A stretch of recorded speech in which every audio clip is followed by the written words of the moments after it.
আল্লাহ রাসূল সাল্লাল্লাহু আলাইহি ওয়াসাল্লাম বলেন যে রোজা সিয়াম এটা এমন একটি ইবাদত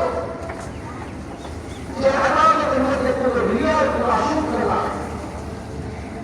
তার কারণ যে বাংলাদেশ চায় তার মানুষের দুপুরে তার ঘরে খাবারের পর্যাপ্ত খাবার তার ঘরে আছে আর সামনে খাবার আছে সেগুলো চাইতেই পারে তার ঘরের ভিতরে দরজা বন্ধ করে খাবার খেতে। সব ধরনের খাবারের উপকরণ তার সামনে উপস্থিত থাকা সত্ত্বেও আমরা একমাত্র আমি আল্লাহর ভয়ে যে সব ধরনের বাধা থেকে সেগুলো স্ত্রী সম্মুখ থেকে বিরত থাকে।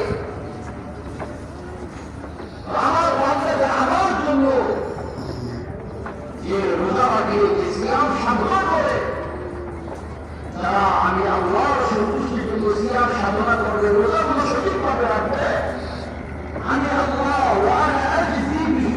আমি আল্লাহ নিজ হাতে তাদেরকে পুরস্কার দান করব। সুবহান আল্লাহ রাব্বুল আলামিন সূরা আল-বাকারা